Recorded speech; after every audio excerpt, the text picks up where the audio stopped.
Welcome to the Business Spotlight, where today the spotlight is shining on David Ashwood, who is the MD for Fresh01. Hello, David. Hello. Welcome. To start us off with, can you please tell our viewers a little bit more about what you and the business do, please? So I'm the managing director of Fresh01. Fresh01 is a creative agency, and we experts in branding, marketing materials, marketing support. We also do film, animation, social media, all for one, really. We're sort of a one-stop shop for anybody. All the fun stuff. Yeah, all the stuff that you go, we need to call somebody to do something. Yeah. We like to be involved as much as we can. Anything we can do creatively. Nice, love it. How long has the business been going for? Since 2001, it was set up by our founder, Kurt Osfacici. And while I've been working here for 15 years now. Okay, and did you have a background in this kind of area, or what made you move across? Well, I actually started here in my second year at university. Oh wow! As a freelance music writer, and that's where I came in, and we had an e-learning project, and I was writing the background score for it, and I haven't left. I just actually, this is your first and only job, really. I've done other things, but as a proper, and I've moved through the company on various roles. Nice. So it's I'm a lifer. I've stuck here. Yeah, and now you're not going anywhere, being the MD, right? Yeah, exactly. Yeah, I love that. So talk me through what the business is really good at, like, because especially right now in this day and age, digital marketing, it's such a huge topic, and I'm sure we'll get there at some stage. But what do you as a business, as Fresh01, what do you do really well? Well, I have a long running joke that we make rectangles look really good, because everything we do is in a rectangle. But more so from that, we are very good at applying a broad range of skills to a task, because a lot of clients come to us and they describe symptoms of an issue they have. Okay. And sometimes they go, I want a brochure that explains this, that, and the other. And maybe that's not the right answer to communicate that to their audience. It could be a video is better, or a little infographic, or maybe it's a smaller campaign to a more dedicated audience. So because we aren't just graphic designers, because we aren't just branding, we can apply our video expertise and even our e-learning expertise to something that wouldn't otherwise be seen as inherent to the problem that they've got. I love the fact that you might say to clients, actually, I know this is what you've asked for, but no, we don't think that that's the best. That's one option that does fix the symptoms you've described, but with your other issues you've got, why not do a more inclusive campaign? Why don't we experiment with video to show how creative you could be? Because actually people's attention spans are that small. Let's do something that's really engaging to them. And actually that nicely links me to, let's just go there because that's the easiest. This whole industry has evolved massively over, I mean, I've been in business 14 years. In that time, it's evolved massively, but in the last couple of years, it's just boomed. What kind of differences have you seen in the time that you've been there? Video has really taken hold, but video has taken hold in ways that it didn't before. So on social media, it was at first you got to put words and posts up, and now it's make sure it moves. And movement is key to everything. We also have a small book cover division that we worked for. It's a sort of sub-brand called Buzz Books, and we do self-published authors come to us with their briefs, and we do the book cover designs. Right. But we've actually started using AI for some of the requests, which is a very unique thing, just to get the background image, because sometimes their requests are very, very accurate. They would very like somebody in Paris looking away with blue eyes. Yeah. And there's only so many stock photos, but you can do a background image on that, and we can integrate it into some of our hand-drawn typesetting, and that's probably where it's going. It's the inclusivity of certain technological things that have come about that are making a change. Does that make it really hard for you as a company to constantly stay up to date of what is out there, but B, then also pick what is going to still be relevant over the next 18 or so months? Well, we tend to find, because of our broad mindset of what we can do, we're inherently inquisitive into new fields. The AI generation, we just took on as a beta, and we were like, you know what, we can't get this background image. Why don't we try this? And by using that, and actually we can include this into our workflow if there's ever something tricky. And video came about because we had an e-learning project, and we just learned more video skills, and by inherently having the video equipment and the skill set in-house, it was a service we can offer. Because we've been around since 2001, in that time, even the idea of a smartphone was new, and social media didn't exist. So it's applying graphic design to everything. You know, like I said, my joke is, if it's a rectangle, we can make it look good. That's as long as we can do that, we're fine.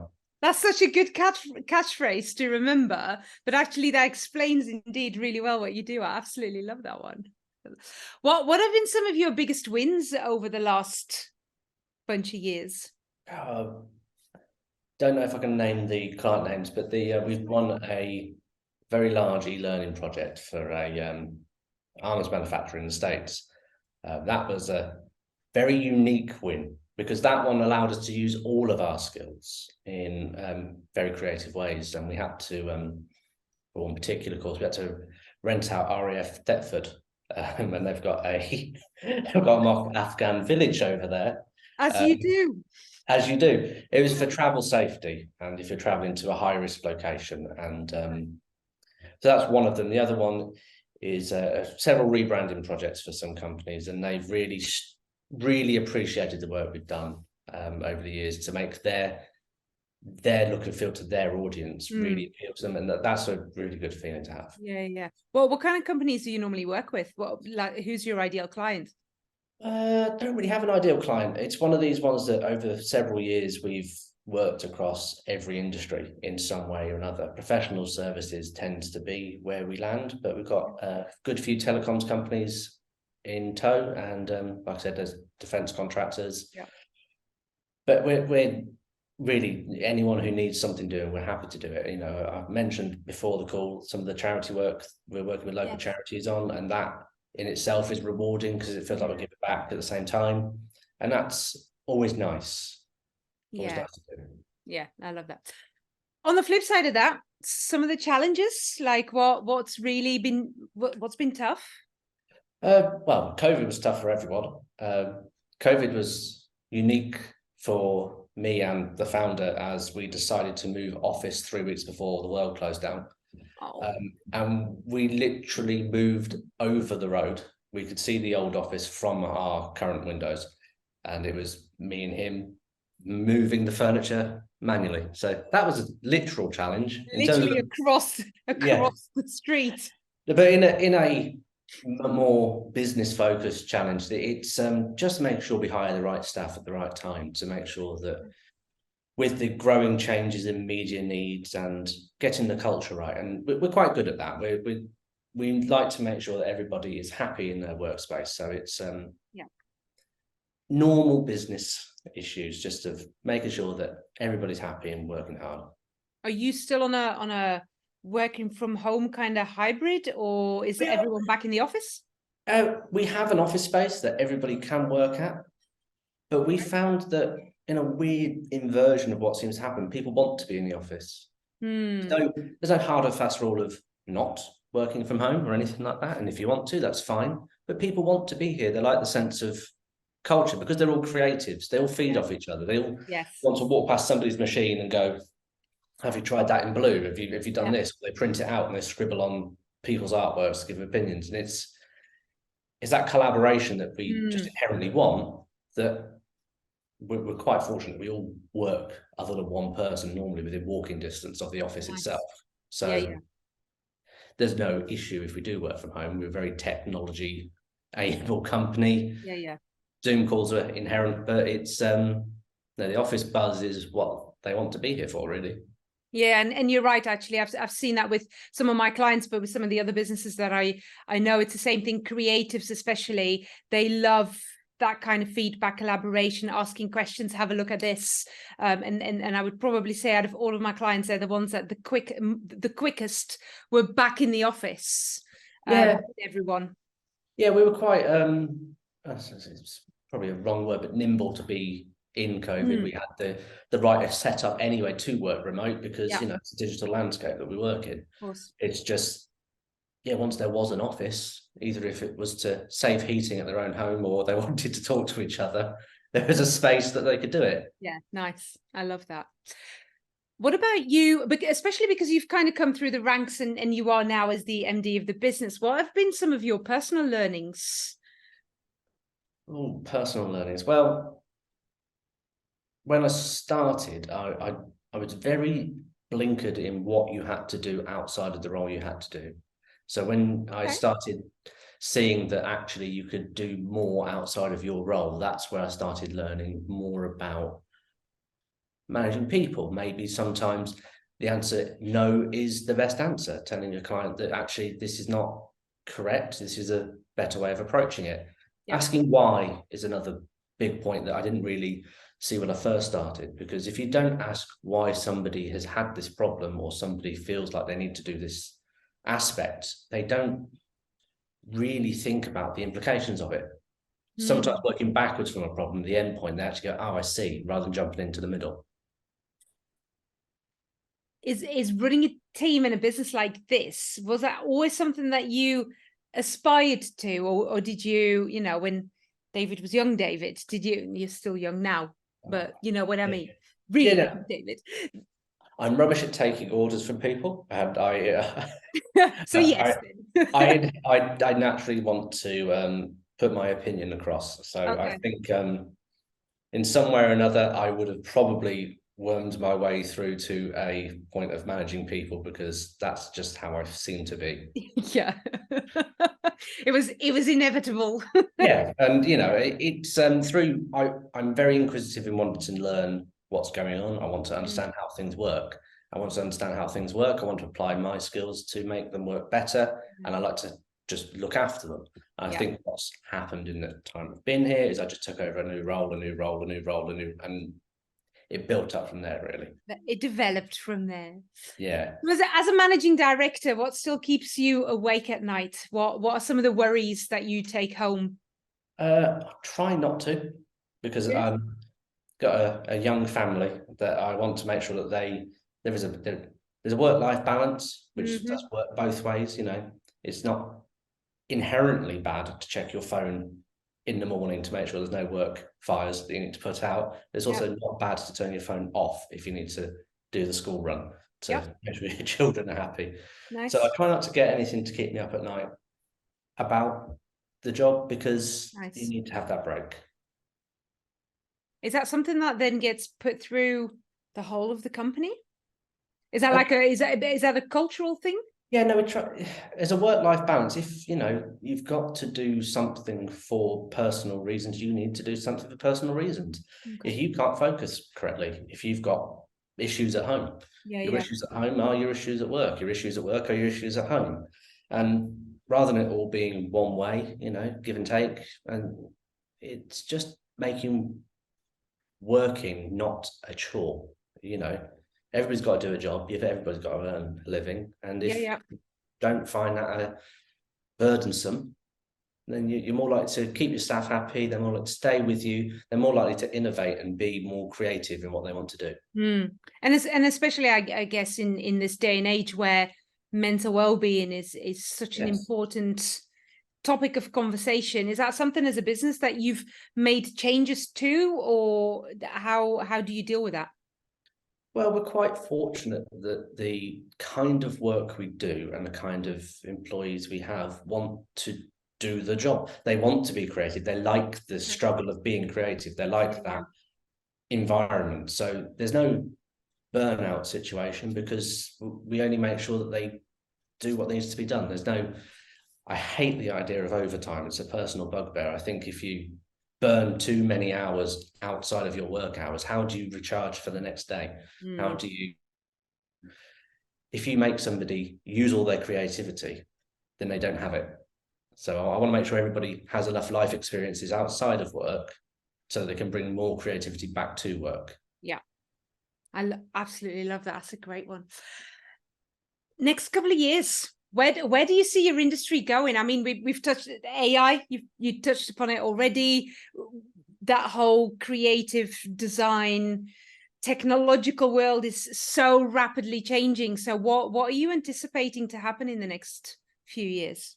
Well, something that's really been happening over the course of everything is everybody can do most of the things that you couldn't do a few years ago. So the idea of building a website, anyone could do that now with Squarespace or Wix.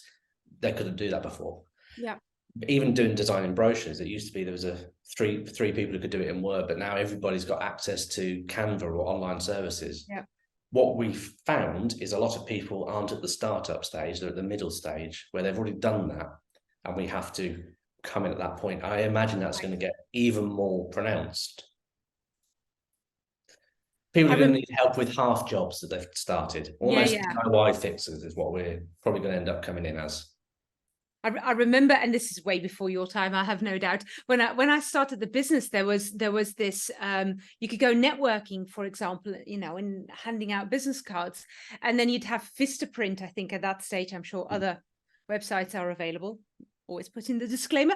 But you'd get the same card handed by different people because they just selected a template on Vistaprint. It's a similar sort of principle, isn't it? At some stage, they'll want an upgraded version, something better than what they've created themselves. Yeah, and it's just the nature of people doing it themselves and learning on the go. And there'll be a few more aspects of people who try to do video on their own, and that's where we'll come in and we'll actually say, well, actually, this is how you do it properly. And another thing we've noticed is that people like things as a service and like things a bit more on demand as opposed to project led, and it's almost a Netflix, Disney Plus model. People want to subscribe to something. So that's another thing we found, that more people like to subscribe to our services and have us on demand than opposed to per project. But that might be where it goes, but that's me using my Mystic Meg crystal ball. What about AI? Because so many, I kind of feel like, especially in your industry, people are on either side of the fence. Either they're dead against it, or they go, actually, I can really see the use of this, and they are using it. You've already alluded that you're using it for certain things. There's a joke. Robots common? Well, there's a joke floating around, and it's AI requires explicit instructions to give you exactly what you want. So we're safe as an industry. Okay. Because that isn't how it happens. People can't describe exactly what they want. And my favorite saying is, I'll know when I see it. Yes. In terms of AI, I don't think they're going to get rid of creativity, because you have to be very explicit in what you need to get something out of it. That's why it works for us, because when we get the client's vision of what they need, we can use that to offset, because we understand it in a bit more of a visual language than they might. And I would imagine for certain parts of your business, like you've already said, it will be a handy tool to have in your back pocket. Yeah, it's a tool, it's an aid, it's a kickstart. It can help with prototyping something to say, is this roughly what you were thinking? And to remove that issue, and if it helps a sort of language barrier between client and us, that's brilliant. Flip side of that, what are some of the potential roadblocks, stumbling blocks that you see coming up in the next couple of years? I can't think of anything off the top of my head as a sort of a real roadblock, other than just making sure everybody gets what they need, really. Are you as a business set up for scaling? We are. We haven't scaled immensely over the last few years. We've had a few other external forces acting upon us, but that's nature of the beast. But no, we're quite a stable company at our current size, and the plan's always to get bigger and to grow, but we don't want to change the culture to make it nameless. We want to be still Fresh01 that we've always has been. Nice. Is there a plan in place for that? It's the business coach in me coming out. There is a plan. But I can feel a but coming. There is a plan, but the plan is, there's definitely 2 or 3 plans, and it's choosing the right one. Okay. There are options. Okay. So that's always dangerous if you end up with too many options. Which one do you pick? No, they're all to the same point. It's just, how do we get there? Yeah.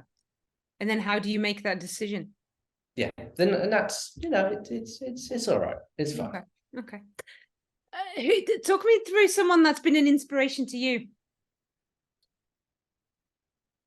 That's a really hard one for me to answer because I tend to nick parts of people's personality or their thing just as they go through. Like there'll be just a music taste or a way that they did something, and I'll adopt it because I like how you've done that, and that's just how I am. So I'm very magpie-esque in nicking bits. So I wouldn't say there's any one person who I've got. That's the pinnacle.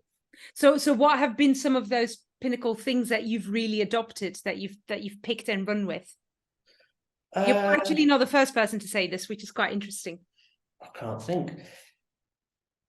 I know. But there's always a thing I do I can always trace back to either a member of staff or a person if I really put my mind to it, and the reason why I do it. But I can't think of it off the top of my head. Okay. That's all right. Yeah. I just find it intriguing. As I said, you're not the first person to say that, and I just find it intriguing. Like, what do you pick up from other people? Like, what are those bits? But yeah, Well, sometimes it's to do the opposite of what they've done as well. So I don't want to throw anyone under the bus. No, let's not do that. No, let's not do that. This is going to be on the internet for years and years and years. You know, exactly. Let's not do that. What about 5-year plan? Like, what's the big goal for the business? What's the next big thing that you're chasing, I guess? The big thing we're chasing is to grow numbers of staff to make it so that we are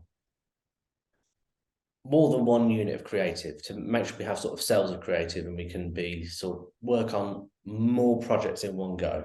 Okay. Hopefully more on ourselves as well in terms of pushing us out. You always find that the hardest thing to promote is yourself because you're busy doing work for other people. Yep.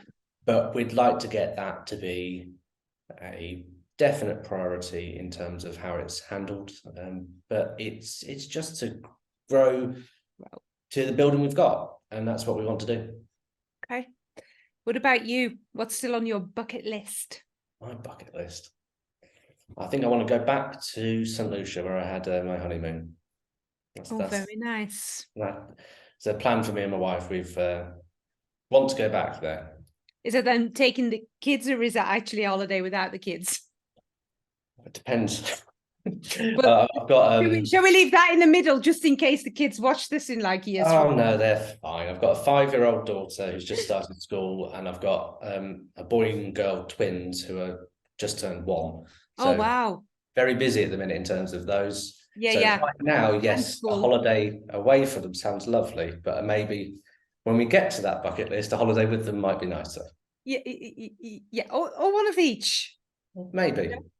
We'll leave that there. That's absolutely fine. That's fine. Actually, as you were just talking, I thought, I forgot to ask a question. So let me just circle back around. When you were talking about the business and the growth, is there a specific project or a specific client that you are really looking to get involved with? Like, what would be on your ideal client sort of list, or like, someone specific you want to work with? We don't really have a specific client list that we'd like to. We like working with people who appreciate what we have to say, and they're the best clients, the ones who are receptive to hearing the opinion and why. But other than a personality fit, we're happy to do anything. It doesn't matter who you are. We might draw a line at tobacco, but that might be that's about it. No, that's fine. And I always say someone because in my head you're working with someone within the business, but it could be either a business or an industry or just people. We like to work with people who understand that we are doing our best to do what they've asked us. We don't wake up every day to do a bad job. We do our best to do a good job. Right? That's a good start as a business. Yeah, I like that. If you had the opportunity to go back and speak to like 15-year-old David, what would you tell him? Long running joke here is I was born in the 1800s because I'm an old head on young shoulders. Maybe just lighten up a little bit. Okay. Maybe don't have 3 jobs at 16. Maybe go outside or something. Yeah, get some fresh air. Yeah, it's good for you. Similar kind of question, slightly different. Anyone watching this that's going into business right now, and actually I'm going to ask you this twofold. Okay. Anyone going into business right now that, you know, thinking about starting a business from a branding, marketing, digital perspective, give me 2 top tips of what they should be focusing on, but then equally, what would be 2 top tips in general, like business general, that you would give them? Well, in terms of branding isn't stationary. It's not static. It's now more so than ever, your tone of voice outwardly. It's what people see on social media. That is as much your brand as it is social media. You need to make sure you communicate your voice and your personality, because that's what you are sold. You almost sell a promise before you actually sell a product. So you need to make sure that they understand they're being looked after by your brand. And I've got a campaign we're going to be running shortly about brand isn't stationary, and having a play on the wording of stationary, because it always used to be business cards and stationery, but it's not that anymore. It's about being dynamic in your environment. Okay. So that's one. And I can't remember the second part. No, so there's two top tips. Branding's not stationary. What's the second one in terms of marketing, or in terms of branding, or in terms of digital? Don't stop. Don't stop. Don't stop marketing. Don't stop. If you are, when you're busiest, you have to keep going. You have to keep going. Yeah, else you end up on that seesaw, don't you? Yeah. We have to talk about that. I like that. Okay, and then your 2 top tips, like general top tips around running a business. Like, what are the 2 things that you find the most important as a business? Make sure the company culture is a happy one, because without that, you don't want to go to work, because you see these people more than you might see your family sometimes. So it's important that you want to see them. I love that. It's a really important one. Yeah. And the other flip of that is, make sure that when you're not seeing them, because you need to see your family. Because otherwise you're going to get, it's that same thing. If you're stuck in a room with the same few people every day, you got to make sure you have something to talk about. So do something in your personal time to make sure that you aren't just the workhorse. What a great answer. I absolutely love that one. That is fantastic. Well done. On that very wise note, you were right. Wise head, young shoulders. Absolutely love it. Old head, wise, young shoulders. I said wise head. I know you were complimentary. I was just saying that sometimes I've got an old-fashioned point of view.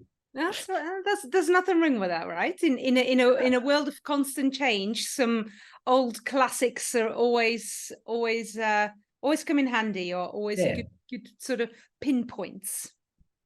I love that. Thank you so much, David, for your time and for your wisdom. See, comes back twice. Thank you so much for sharing that story and for sharing your wisdom with us. To link up, to connect up with David and with the team at Fresh01, the links are in the comment section, so please go and do that. Thank you for watching the Business Spotlight. Let us know how much you love this, and until next time, see you soon.